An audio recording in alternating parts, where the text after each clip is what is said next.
بسم الله الرحمن الرحيم.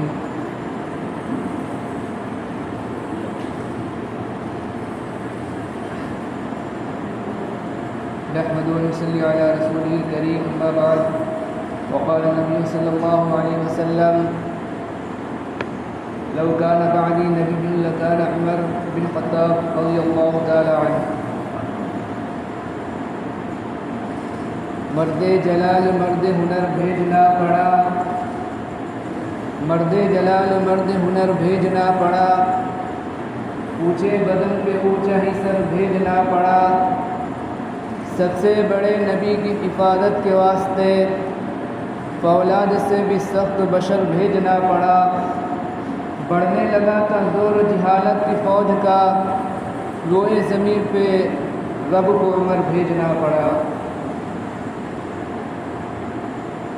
میرے محترم بزرگوں، دوستوں، آج اسلامی 29 تاریخ ہے اور اسلامی یہ سال تقریباً ختم ہونے والا ہے، مکمل ہونے والا ہے۔ ایک دو روز میں اسلامی نیا سال شروع ہونے والا ہے اور اسلامی نئے سال کے پہلے مہینے کی پہلی تاریخ میں خلیفہ دوم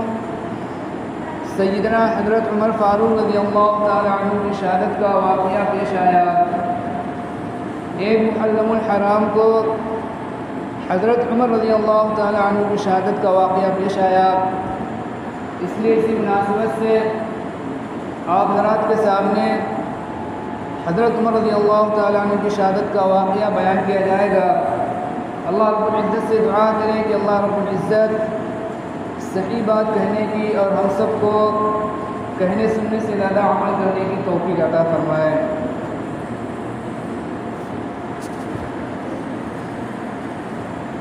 اللہ کے نبی حضرت محمد صلی اللہ علیہ وسلم نے جب نبوت کا اعلان کیا اور لوگوں کو ایک اللہ کی دعوت دینی شروع کی، تو جو لوگ آپ صلی اللہ علیہ وسلم کو صادق اور امین کہا کرتے تھے، وہ لوگ آپ صلی اللہ علیہ وسلم کے سخت دشمن بن گئے اور وہ لوگ آپ صلی اللہ علیہ وسلم کو ساحر، جادوگر، کاہن، دیوانہ، نہ جانے کیا کیا کہنے لگے۔ اور حضور پاک صلی اللہ علیہ وسلم کی محنت سے ابھی تھوڑے ہی لوگ مسلمان ہوئے تھے، چند ہی لوگ اسلام کے اندر داخل ہوئے تھے۔ کفار کا اور مشرکین کا ظلم و ستم مسلمانوں پر روز بروز بڑھتا جا رہا تھا۔ مسلمانوں کے اوپر کفار نے اور مشرکین مکہ نے بہت زیادہ ظلم و ستم کر رکھا تھا۔ مسلمانوں کی تعداد ابھی بہت تھوڑی تھی، چند لوگ اسلام میں داخل ہوئے تھے۔ اس ماحول کے اندر، ایسے ماحول میں حضور پاک صلی اللہ علیہ وسلم رات کی تاریکی میں بیت اللہ کے اندر اللہ تعالیٰ کی بارگاہ میں ہاتھ اٹھائے ہوئے کچھ اللہ رب العزت سے دعا میں مانگ رہے ہیں، اور ایسی چیز دعا کے اندر مانگ رہے ہیں کہ جس کا لوگوں کا وہم گمان بھی نہیں ہوتا۔ یہ چیز بھی دعا کے اندر مانگنی چاہیے۔ چنانچہ اللہ کے نبی صلی اللہ علیہ وسلم رات کے اندھیرے میں بیت اللہ کے اندر اللہ تعالیٰ سے دعا مانگ رہے ہیں: اللہم اعز الاسلام باحد الرجلین، اما عمرو بن ہشام اما عمر بن الخطاب رضی اللہ تعالی عنہ، کہ اللہ اسلام کو عزت عطا فرما عمر بن ہشام یعنی ابو جہل کے ذریعے یا عمر بن الخطاب رضی اللہ تعالی عنہ کے ذریعے۔ حضور پاک صلی اللہ علیہ وسلم کی دعا قبول ہوتی ہے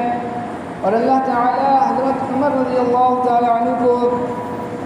اسلام کی دولت سے سرفراز فرما کر، اسلام کی دولت سے نواز کر حضور پاک صلی اللہ علیہ وسلم کے دامن سے وابستہ فرما دیتے ہیں۔ حضرت عمر رضی اللہ تعالی عنہ جب سے اسلام لے کر آئے، اس وقت سے ہی اسلام کو، مسلمانوں کو عزت ملنا شروع ہو گئی، اور آپ کی وفات تک ایسی عزت ملی، ایسی شان و شوقت مسلمانوں کی ہو گئی تھی کہ جس کا قیامت تک جس کو یاد رکھا جائے گا۔ جیسے ہی حضرت عمر رضی اللہ تعالیٰ عنہ اسلام لے کر آئے، فوراً حضور پاک صلی اللہ علیہ وسلم سے عرض کیا، اے اللہ کے نبی، کیا ہم حق پر نہیں ہیں؟ آپ صلی اللہ علیہ وسلم نے کہا کہ ضرور ہم حق پر ہیں۔ حضرت عمر رضی اللہ تعالیٰ عنہ نے عرض کیا، اے اللہ کے نبی، پھر ہم چھپ کر کیوں عبادت کرتے ہیں؟ آج سے ہم کھلم کھلا عبادت کریں گے۔ چنانچہ اللہ کے نبی حضور پاک صلی اللہ علیہ وسلم نے مسلمانوں کی 2 صفیں بنائیں، اور ایک صف کے اندر حضرت عمر رضی اللہ تعالیٰ عنہ اور ایک صف میں حضرت حمزہ رضی اللہ تعالیٰ عنہ تھے، اور اس حال کے اندر بیت اللہ کے اندر داخل ہوئے۔ مشرکین اور کفار یہ دیکھ کر بہت انہیں تکلیف ہوئی، بہت وہ غمگین ہوئے، لیکن وہ کچھ کر نہ سکے، وہ کچھ بول نہ سکے، ان کی بولنے کی اور کچھ کرنے کی ہمت نہیں ہوئی۔ جب سے حضرت عمر رضی اللہ تعالیٰ عنہ اسلام لے کر آئے، اسی وقت سے اللہ رب العزت نے اسلام کو، مسلمانوں کو عزت اور عظمت اور شان و شوکت عطا کرنی شروع کر دی تھی، اور آپ کی وفات تک مسلمانوں کو جو عزت ملی، جو شان و شوکت ملی، اور اسلام کو جو عزت ملی، وہ رہتی دنیا تک یاد رکھی جائے گی۔ چنانچہ آپ نے اپنے زمانے خلافت میں اب اس وقت کی جو سپر پاور طاقتیں سمجھی جاتی تھی، قیصر اور کسریٰ کی، جو روم اور ایران کی جو سپر پاور طاقت سمجھی جاتی تھی، حضرت عمر رضی اللہ تعالیٰ عنہ نے اپنے جوتوں کی نوک کے اوپر فڑال کی طرح ان کو ایسا کک مارا کہ ان کا سارا غرور اور ان کا سارا تکبر خاک کے اندر مل گیا۔ اللہ کے نبی حضور پاک صلی اللہ علیہ وسلم نے حضرت عمر رضی اللہ تعالیٰ عنہ کے بارے میں فرمایا کہ اے عمر، تم جس راستے میں چلتے ہو شیطان وہ راستہ چھوڑ دیتا ہے۔ اور ایک مرتبہ حضور پاک صلی اللہ علیہ وسلم نے ارشاد فرمایا کہ ہر نبی کے جو 2 وزیر آسمان کے اندر ہوتے ہیں اور 2 زمین کے اندر وزیر ہوتے ہیں،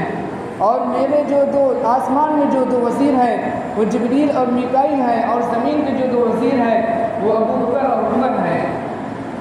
اور ایک مرتبہ اللہ کے نبی حضور پاک صلی اللہ علیہ وسلم نے ارشاد فرمایا، ایک مرتبہ آپ صلی اللہ علیہ وسلم مسجد تشریف لے جا رہے تھے، آپ صلی اللہ علیہ وسلم کے ساتھ حضرت ابو بکر اور حضرت عمر رضی اللہ عنہ ساتھ میں موجود تھے۔ ایک طرف حضرت ابو بکر تھے، ایک طرف حضرت عمر رضی اللہ عنہ تھے۔ آپ صلی اللہ علیہ وسلم نے اسی حال میں فرمایا کہ ہم تینوں کل قیامت کے دن اسی طرح اٹھائے جائیں گے۔ اور ایک مرتبہ حضور پاک صلی اللہ علیہ وسلم نے ارشاد فرمایا، لو کان بعدی نبی لکان عمر، کہ اگر میرے بعد کوئی نبی ہوتا تو وہ عمر ہوتا۔ کسی شاعر نے حضرت عمر رضی اللہ تعالیٰ عنہ کے بارے میں تو بہت زیادہ قصیدے لکھے گئے، شام کے اندر ان کے بہت زیادہ قصیدے اور شاعری لکھی گئی۔ کسی شاعر نے حضرت عمر رضی اللہ تعالیٰ عنہ کی شان اور شوکت کے بارے میں کچھ اشعار لکھے ہیں کہ آقا عمر، رہبر عمر، مرشد عمر، مولا عمر، بالا عمر، برتر عمر، اعلیٰ عمر، اولا عمر، ذات نبی پاک پر سوجان سے شیدا عمر، ذات نبی پاک پر سوجان سے شیدا عمر، یہ سلسلہ چلتا اگر ایک نبی ہوتا عمر۔ یعنی اگر حضور پاک صلی اللہ علیہ وسلم کے بعد اگر نبوت کا سلسلہ چلتا تو اللہ تعالیٰ حضرت عمر رضی اللہ تعالیٰ عنہ کو نبی بناتے۔ یہ حضرت عمر رضی اللہ تعالیٰ عنہ کے بارے میں حضور پاک صلی اللہ علیہ وسلم نے ارشاد بیان فرمائے ہیں۔ چنانچہ حضور پاک جب حضرت عمر رضی اللہ تعالیٰ عنہ کی حکومت آتی ہے اور آپ حضرت عمر رضی اللہ تعالیٰ عنہ جب خلیفہ بنتے ہیں تو آپ کے خلافت کے خلیفہ بننے کے بعد اسلام کی فتوحات کا ایک سلسلہ شروع ہو جاتا ہے، اور بڑے بڑے شہر اور بڑے بڑے علاقے اسلام کے اندر داخل ہونے شروع ہو جاتے ہیں۔ حضرت عمر رضی اللہ تعالیٰ عنہ وہ شخصیت ہے کہ جن کی جو حکومت جنہوں نے 4 عناصر اربع کے اوپر حکومت کی ہے۔ پانی کے اوپر بھی حضرت عمر رضی اللہ تعالیٰ عنہ نے حکومت کی، آگ پر حکومت کی، ہواؤں پر حکومت کی، اور زمین پر حکومت کی۔ دریائے نیل جب رک گیا تھا، حضرت عمر رضی اللہ تعالیٰ عنہ نے ایک پرچی لکھی اور کہا اس کو دریائے نیل کے اندر ڈال دینا۔ چنانچہ دریائے نیل حضرت عمر رضی اللہ تعالیٰ عنہ کی جو پرچی ڈلی تو دریائے نیل وہ جاری ہو گیا اور پہلے سے زیادہ جاری ہوا۔ اور ایک مرتبہ زلزلہ آیا، زمین ہلنے لگی۔ حضرت عمر رضی اللہ تعالیٰ عنہ جو اپنا کوڑا لیے ہوئے تھے، زمین کے اوپر کوڑا مارا اور زمین سے مخاطب ہو کر فرمایا کہ کیا عمر نے تیرے اوپر انصاف نہیں کیا؟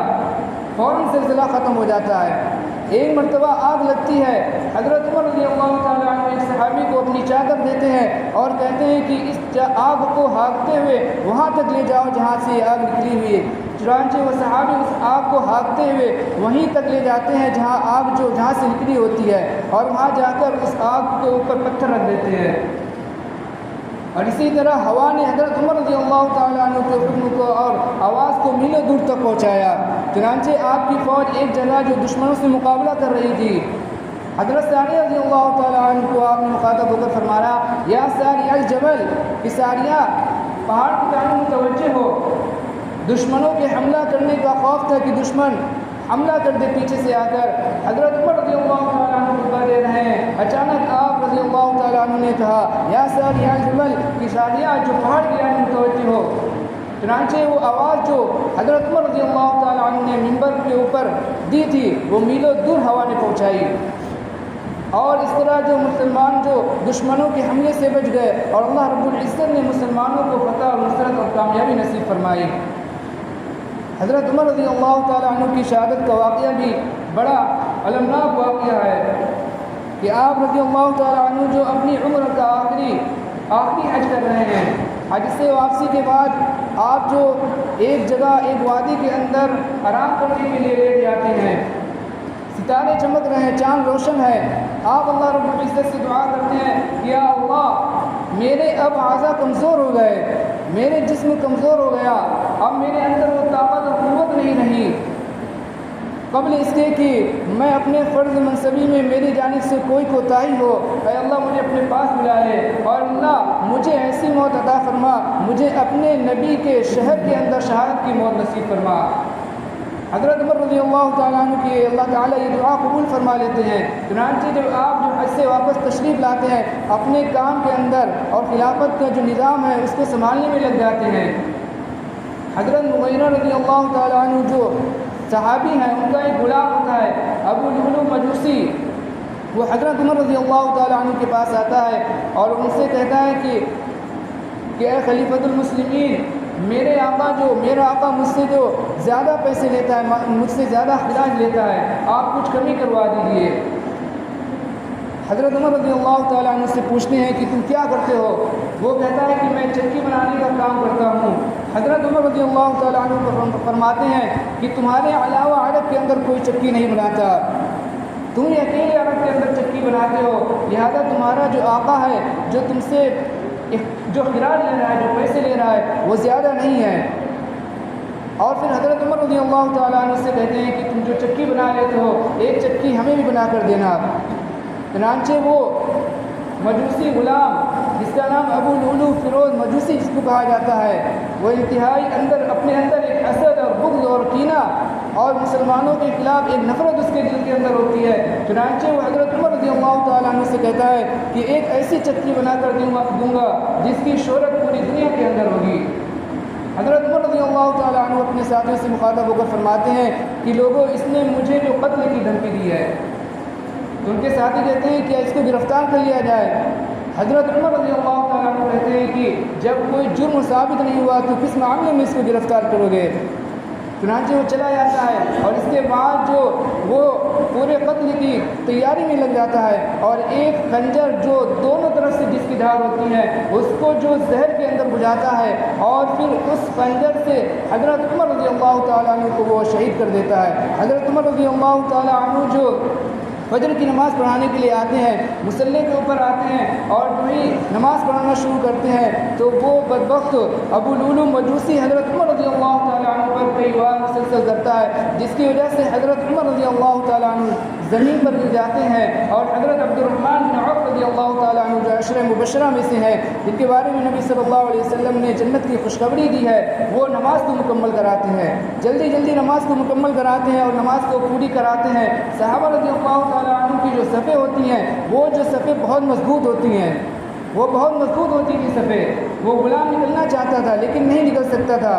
وہ جو بھی اس کے سامنے صحابی آتا وہ اس کے اوپر وار کرتا۔ اس طرح اس نے جو 13 صحابی کے اوپر وار کیا، جن میں سے چند صحابی شہید ہو گئے۔ پھر جب اس نے دیکھا کہ میں پکڑا جاؤں گا تو اس نے خود اپنے آپ کو خنجر مار کر اپنے آپ کو ہلاک کر لیا۔ تو ابو لؤلؤ مجوسی جس کا نام ابو لولو فیروز مدوسی جس کو کہا جاتا ہے، اس نے حضرت عمر رضی اللہ تعالیٰ عنہ کو شہید کیا، اور یہ قرب محرم الحرام کو حضرت عمر رضی اللہ تعالیٰ عنہ کی شہادت کا واقعہ پیش آیا۔ وقت ہو گیا ہے، اس لیے اللہ تعالیٰ سے دعا کرنی چاہیے کہ اللہ رب العزت ہم سب کو جو صحابہ کے نقش قدم پر چلنے کی توفیق عطا فرمائے، اللہ تعالیٰ ہم سب کو کہنے سننے سے زیادہ عمل کرنے کی توفیق عطا فرمائے۔ آمین۔